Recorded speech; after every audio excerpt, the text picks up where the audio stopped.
जय संविधान, जय भीम, महात्मा गांधी की जय, गोडसे मुर्दाबाद।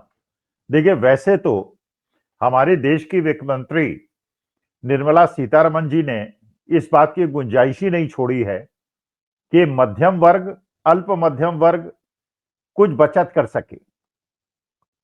लेकिन जो हमारे देश के संस्कारों में है, हमारे बुजुर्गों ने, हमारे पुरखों ने हमेशा हमें सिखाया है कि बुरे समय के लिए कुछ पैसा बचा के रखो। तो ऐसे जो लोग खुश नसीब लोग हैं आज की तारीख में, जो पैसा बचा पा रहे हैं, ये चर्चा उनके लिए है।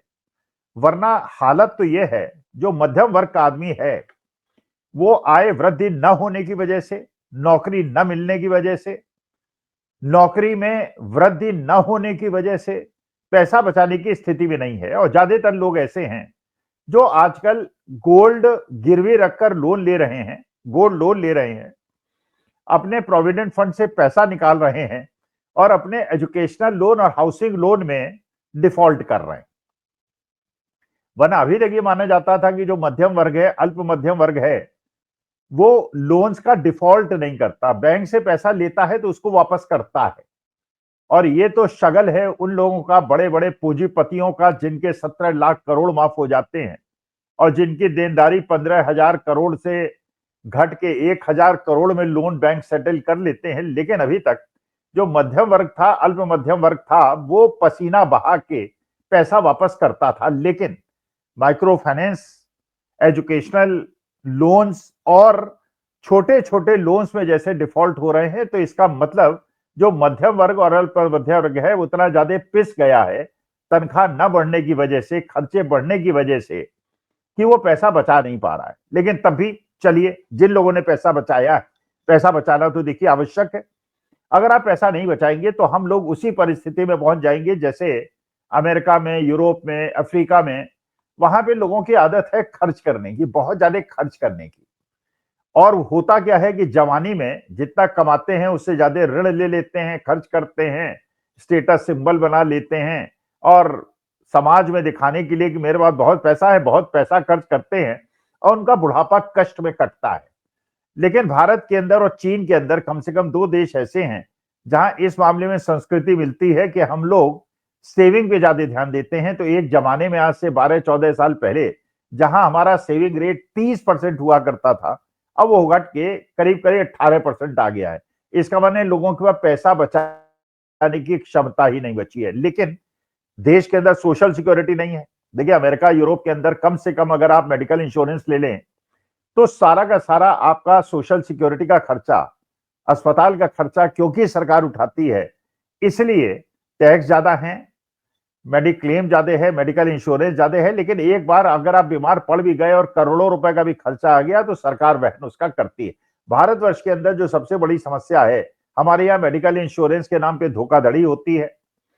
देश के ज्यादातर लोग ऐसे हैं जो मेडिकल इंश्योरेंस की सुविधा के परे हैं और अगर परिवार में किसी को बीमारी हो गई तो उनके घर दरबार बिक जाते हैं। क्योंकि पहले जहां सरकारी अस्पतालों के अंदर इलाज हुआ करते थे, अब प्राइवेटाइजेशन होने की वजह से आज से 5 साल पहले जो इलाज 1 लाख में होता था, 2 लाख रुपए में हो रहा है। तो बड़े बड़े घरों को बर्बाद होते हुए देखा है मेडिकल कंटिजेंसी के लिए, इमरजेंसी के लिए। अगर आपने पैसा बचा लिया, अब मुश्किल क्या है, पैसा तो आपको बचाना पड़ेगा बुढ़ापे के लिए, मेडिकल कंटिजेंसी के लिए, सोशल सिक्योरिटी ना होने की वजह से। लेकिन अगर आपने पैसा बचा भी लिया तो इस पैसे को ले कहां जाएंगे, ये भी निर्मला सीतारमण जी ने और देश के वित्त मंत्री महोदया ने और आरबीआई ने और बाकी हमारे देश के जो भी कर्णधार आज की तारीख में है, ऐसी परिस्थिति पैदा कर दी है कि जो पैसा आप बचाएंगे उसको ले कहां जाएंगे, उसका करेंगे क्या। क्योंकि देखिए, मोटे मोटे 3 विकल्प हैं आप पैसा लगाने के। पहला विकल्प है कि आप पैसा जो है वो बॉन्ड्स में लगाएं, फिक्स डिपॉजिट में लगाएं। ज्यादातर लोग ऐसे हैं जिनको वित्त के बारे में बहुत ज्यादा ज्ञान नहीं है, तो करते क्या है, और ज्यादातर प्रोफेशनल जो है अपना पैसा जो है बैंक के एफडी में डाल देते हैं। अच्छा, बैंक के एफडी में क्योंकि आपको लगता है पैसा आपका सुरक्षित है। सबसे ज्यादा पैसा सुरक्षित आपका है अगर आप आरबीआई बॉन्ड में पैसा लगाते हैं, अगर आप कमर्शियल बैंक में पैसा लगाते हैं, नेशनलाइज बैंक से पैसा लगाते हैं, तो इंटरेस्ट रेट कम होता है लेकिन सिक्योरिटी अच्छी खासी होती है। स्टेट बैंक ऑफ इंडिया में, पीएनबी में अगर आपने पैसा लगाया तो अच्छी खासी सिक्योरिटी है और रिटर्न आपको करीब 5-5.25% का मिलता है एफडी में। अगर प्राइवेट बैंक्स में लगाते हैं थोड़ा ज्यादा मिलता है, लेकिन रिस्क बढ़ जाती है। अगर आप बिल्कुल ऐसे ही पैसा कहीं भी लगा देते हैं तो उसमें इंटरेस्ट रेट बहुत ज्यादा होता है, लेकिन रिस्क बहुत ज्यादा होती है।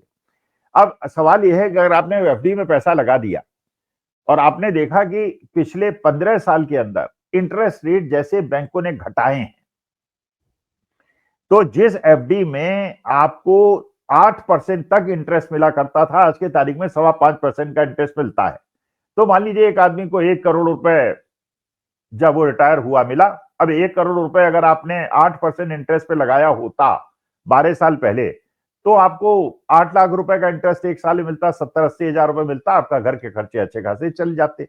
अच्छा, आदत तो बढ़ गई आपको 80 हजार रुपए महीने खर्च करने की। अब आपको मिलेंगे उसी एफडी में, 1 करोड़ की एफडी में आपको मिलेंगे 5 लाख रुपए। तो ये 3 लाख की कटौती और दाम बढ़ गए, इन्फ्लेशन बढ़ गया और आपकी आमदनी कम हो गई, तो एफडी लगाने वालों के साथ ही मुश्किल हो गई। आपने देखा अभी 3 दिन पहले आरबीआई ने अपनी जो मॉनेटरी पॉलिसी डिक्लेयर की, उसमें उन्होंने इंटरेस्ट रेट 0.25% और कम कर दिया। तो अभी तक एफडी में जो आपको पैसा मिलता था उसमें इंटरेस्ट रेट और कम हो जाएगा। तो देखिए, दो प्रकार के लोग हैं समाज के अंदर, एक जो बैंक में पैसा जमा कराते हैं और एक जो बैंक से पैसा लोन में उठाते हैं।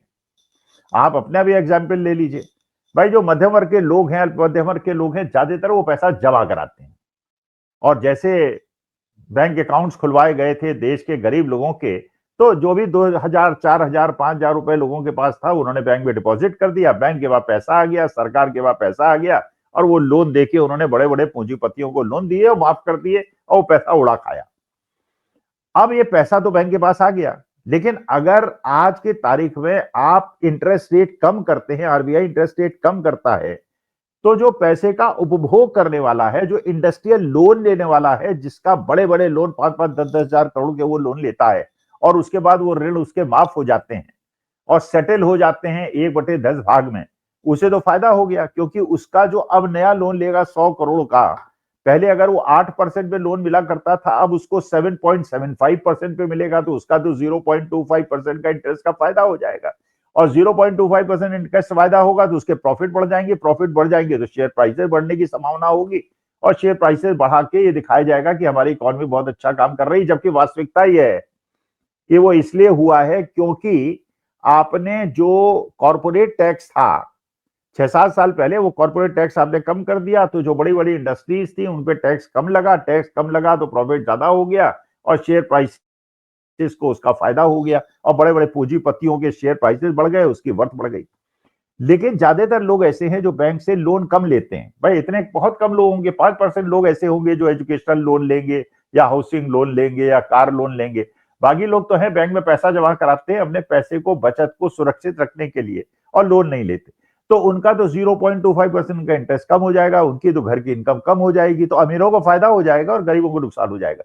लेकिन आपको बताया ये जाएगा कि अब आपकी ईएमआई कम हो जाएगी और उसकी वजह से आपको फायदा होगा, जबकि वास्तविकता ये है ज्यादातर लोगों ने लोन ले ही नहीं रखे हैं, उन्होंने सुरक्षा के लिए बैंक में एफडी और बॉन्ड में पैसा लगाया हुआ है, उनकी आमदनी कम हो जाएगी और अमीरों को फायदा होगा। एक तो बात ये कि इंटरेस्ट रेट घटा के आपने एफडी और बॉन्ड के अंदर पैसा लगाने वालों को हतोत्साहित कर दिया कि सुरक्षित पैसे पे तो आप डिपेंडेंट होइए मत। अच्छा, जब इंटरेस्ट रेट कम हो जाएगा तो आपके पास दूसरा विकल्प है, आप शेयर मार्केट में पैसा लगाइए। अच्छा, शेयर मार्केट, अब मानी बात है कि इंटरेस्ट अगर मान लीजिए, उदाहरण लीजिए 10% का एफडी में आपको इंटरेस्ट मिलता और आपको पता था लंबी अवधि तक अगर शेयर मार्केट में पैसा लगाते हैं तो 12% का रिटर्न मिल जाता है। तो 10% का एफडी में मिलता है और 12% का शेयर मार्केट में मिलता है, क्योंकि रिस्क शेयर मार्केट में ज्यादा है, इसलिए ज्यादातर लोग सोचते हैं चलो यार 10% के इंटरेस्ट रेट पे एफडी में पैसा लगाओ, सुरक्षित पैसा भी रहेगा और 10% का रिटर्न मिल जाएगा। लेकिन अगर वो घट के 5.25% हो गया और शेयर मार्केट में लंबी अवधि तक पैसा लगाने से अगर 12% रिटर्न मिलने की संभावना है, तो लोग एफडी से पैसा निकालेंगे और शेयर मार्केट में पैसा लगा देंगे, शेयर मार्केट बढ़ जाएगा और फिर वित्त मंत्री जी को बताने में आसानी होगी, देखो शेयर मार्केट बढ़ गया, इसका माने इकोनॉमी अच्छा काम कर रही है। लेकिन पिछले 7-8 दिन से आप देखिए, जब से रुपया 90 रुपए क्रॉस किया है, और ये लोग भी अभी समझ नहीं रहे हैं कि 90 रुपए क्रॉस करने का हमारे देश की वित्तीय स्थिति में क्या प्रभाव पड़ेगा, क्योंकि ज्यादातर लोगों को अर्थशास्त्र की बहुत ज्यादा नॉलेज नहीं होती। लेकिन वास्तविकता यह है डॉलर का मजबूत होना और रुपये का कमजोर होना देश की अर्थव्यवस्था पे बहुत ज्यादा प्रतिकूल प्रभाव डालेगा। और यही कारण है कि 7-8 दिन से शेयर मार्केट गिर रहा है। अच्छा, शेयर मार्केट बहुत ज्यादा तेजी से गिर इसलिए नहीं रहा है, इसके बावजूद कि जो विदेशी निवेशक हैं वो बुरी तरह से शेयर बेच रहे हैं। इतना शेयर अगर विदेशी निवेशक बेच रहे हैं कि हर साल वो एक एक सवा सवा लाख करोड़ का शेयर बेच रहे हैं, तभी शेयर मार्केट बहुत तेजी से नहीं गिर रहा है। उसका कारण ये है कि भारत सरकार आपको डायरेक्टली इनडायरेक्टली मजबूर कर रही है कि आप शेयर मार्केट में पैसा डालें। एफडी का इंटरेस्ट रेट कम कर दिया तो आप शेयर मार्केट में पैसा डालेंगे। आपको न्यू पेंशन स्कीम में, यूनिफाइड पेंशन स्कीम में मजबूर कर दिया, पैसा आपको डालेंगे और पैसा शेयर मार्केट में चला जाएगा तो आप क्या करेंगे? आप एलआईसी में इंश्योरेंस कराएंगे, वो पैसा शेयर मार्केट में चला जाएगा, तो आप चाहे ना चाहे शेयर मार्केट में पैसा जा रहा है और शेयर मार्केट में पैसा जाएगा तो शेयर मार्केट बढ़ेगा। तो क्योंकि विदेशी निवेशक लाखों करोड़ों का माल बेच रहे हैं, लेकिन क्योंकि आपको मजबूर किया जा रहा है शेयर मार्केट को पैसा लगाएं, तो शेयर मार्केट नहीं गिर रहा है। लेकिन अगर आपके पास खुद निर्णय होता कि शेयर मार्केट में पैसा आप लगाएंगे नहीं लगाएंगे, और आपके पास कोई अच्छा विकल्प होता जहां पैसा लगा के आप 7-8% का रिटर्न बना पाते, तो आप शेयर मार्केट में न जाते। लेकिन क्योंकि एफडी के रेट कम हो गए, इसलिए आपकी मजबूरी है कि आप शेयर मार्केट में जाएं, और शेयर मार्केट विदेशी निवेशकों के इतनी भरपूर बिकवाली के बावजूद गिर नहीं रहा। तो ये तो हो गया शेयर मार्केट और एफडी का मामला। अब तीसरा विकल्प है कि सोना खरीदें, चांदी खरीदें या ना खरीदें। तो देखिए, मोदी जी ने एक बार कहा था, एक चुनावी सभा में कहा था कि आपका सोना चांदी मंगलसूत्र उठा के ले जाएंगे। वास्तविकता मैं तो समझता हूं कि जो पुराने लोग नहीं है, नए लोग हैं जो अपना परिवार नया शुरू कर रहे हैं, आज के लिए तो उनके लिए बहुत बड़ी टेढ़ी खीर है कि 1-1.25 लाख रुपए तोले का सोना क्या वो खरीद सकते हैं? उन बेटियों के लिए बहुत बुरा समय है, जिसको अगर अपनी बेटी को 5 तोले सोना भी देना हो तो 5-6 लाख रुपए का तो उसको केवल सोना सोना देना पड़ेगा। और इतना पैसा ज्यादातर मध्यम वर्ग और लोअर इनकम ग्रुप के पास तो है नहीं। पुराना सोना जिनके पास है सो है, नया सोना खरीदने की औकात तो किसी की रह नहीं गई। और इसके कारण से जो सुनार है और सुनार कम्युनिटी है, उसके यहाँ भी सोने के दाम तो बढ़ गए, उसके एसेट्स के दाम तो बढ़ गए, जो सोना उसने स्टोर किया वो तो बढ़ गए, लेकिन वो बिक नहीं रहा है, तो उसका इनकम नहीं हो रही है। तो आप देखिए, बड़े बड़े जो गोल्ड के स्टोर्स हैं, ज्वेलरी के स्टोर्स हैं, वहां नौकरी से लोग निकाले जा रहे हैं। वो कह रहे हैं माल तो हमारा 1 करोड़ का 4 करोड़ का हो गया, लेकिन इस 4 करोड़ के माल का करें क्या जब कोई खरीद नहीं रहा, तो इनकम तो कोई हो नहीं रही। और ये परिस्थिति इसलिए बन रही है कि आज के तारीख में जो बड़े बड़े होलसेलर्स हैं और दुकानदार बैठे हुए हैं, माल तो उनकी दुकान में 4-4, 5-5 करोड़ रुपए का पड़ा हुआ है, एसेट्स हैं, लेकिन एसेट्स बिक नहीं रहे हैं क्योंकि जो खरीदार है उनके पास पैसा नहीं है। वो पैसे की स्पेंडिंग नहीं कर पा रहे क्योंकि उनकी बचत नहीं हो रही है। तो अगर वो खरीदारी नहीं करेंगे तो एसेट तो आपके 4 करोड़ के रहेंगे, लेकिन महीने के खर्चे नहीं निकलेंगे। महीने के खर्चे निकालने के लिए तो आपको ट्रेड करना पड़ेगा, आपको माल बेचना पड़ेगा।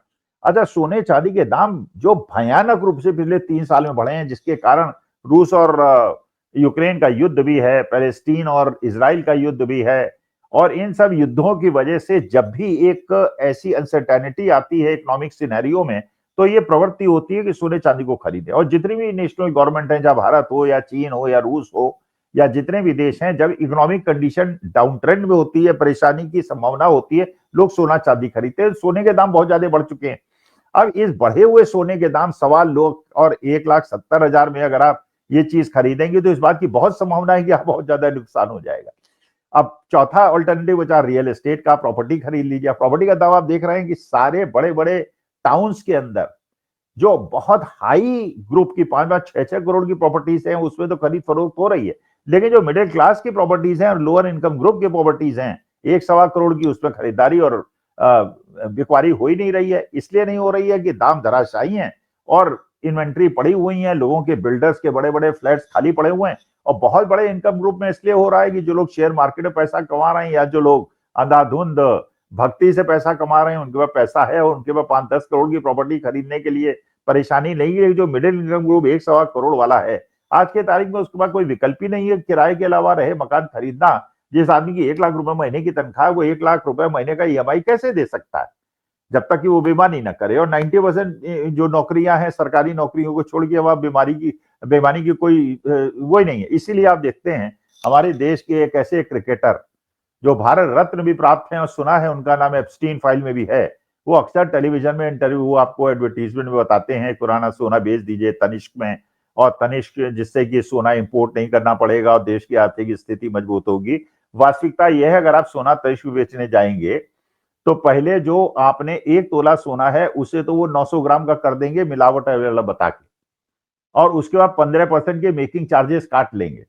तो कट कटा के आपने सोना जिस दाम पे खरीदा था उसी दाम पे नया सोना आपको दे देंगे, आभूषण कैश नहीं देंगे, आपको नया आभूषण दे देंगे जिसमें 15% के मेकिंग चार्जेस होंगे और 10% की उसमें मिलावट भी होगी। या किसी भी सुनार के यहाँ आप ये करेंगे, कोई आपको कैश नहीं देगा, कैश देगा तो 30-40% कम दाम पे देगा। इसका माने एक ट्रैप है जिसमें आपसे कहा जा रहा है कि अपना पुराना सोना बेचिए और नए आभूषण ले लीजिए।